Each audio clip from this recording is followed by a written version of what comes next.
connaît pas Albert Einstein?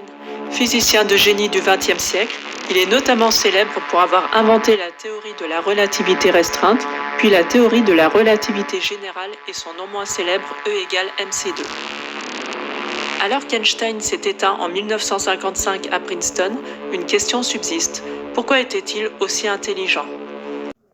Pathologiste en charge de l'autopsie du génie scientifique à l'hôpital de Princeton. De son vivant, Einstein avait fait connaître ses dernières volontés, à savoir être incinéré et ses cendres dispersées. Lors de l'autopsie, Thomas Harvey a prélevé le cerveau du génie sans autorisation afin de l'étudier et comprendre d'où venait son incroyable intelligence. Le corps d'Einstein a ensuite été rendu à sa famille puis incinéré, ses cendres ayant été dispersées dans un lieu tenu secret, ce dernier ne souhaitant pas que l'on voue un culte à sa personne. Alors congédié de son poste à Princeton, le pathologiste passera les années suivantes à étudier le cerveau d'Einstein sous toutes les coutures, à le prendre en photo, à prélever des morceaux et à les faire examiner à différents chercheurs. La première constatation a été très surprenante.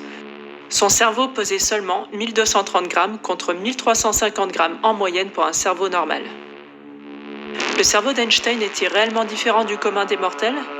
Des photos ont été prises puis comparées avec des cerveaux de personnes dotées de capacités intellectuelles dans la moyenne et le résultat s'est avéré probant.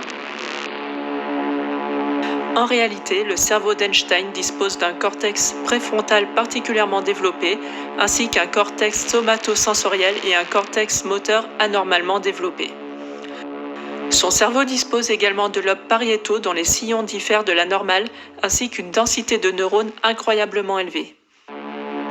Les chercheurs ont également pu constater que certaines régions impliquées dans le langage et la parole sont plus petites chez Albert Einstein, alors que des régions impliquées dans le traitement numérique et spatial sont plus grandes.